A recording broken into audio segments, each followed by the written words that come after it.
Hinahanap na po ng San Juan City Hall ang lalaking nag-viral dahil sa mapang-asar na pambabasa sa isang rider nitong Wata Wata Festival. Hindi umano siya nagpakita sa kanyang address na pinadadalhan naman ng mga delivery ng mga hindi niya in-order. At nakatutok si June Veneracion.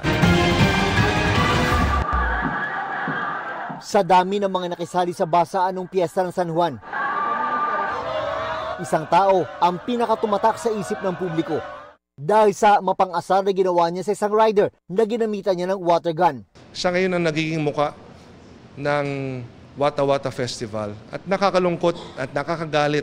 Gustong makausap ni Mayor Francis Zamora ang residente ng kanilang lungsod na ilang araw nang viral dahil sa kanyang ginawa. Pinapahanap na niya ito sa kapitan ng kanilang barangay. Patawag ko siya at kakausapin ko siya personally. Sisiguraduhin ko na matuto sila ng leksyon. Yung masakit na leksyon na maalala niya habang buhay niya para hindi niya na ulitin ulit. Hindi raw nagpapakita sa kanilang barangay ang lalaki, pero mayat-maya naman ang dating ng iba't ibang online delivery sa kanyang address na ang suspecha ay booking mula sa mga nagalit sa kanyang ginawa. Kami po muli ay umaapila na ang talagang apektado po dito ay yung mga riders na nagtatrabaho ng maayos at bumubuhay sa kanilang mga pamilya.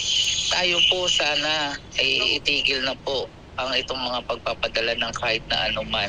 Umaapila pa rin ng City Hall ng San Juan na lumapit sa kanila ang mga nabiktima ng unruly behavior para masampahan ng reklamong kriminal ang mga sumali sa basaan.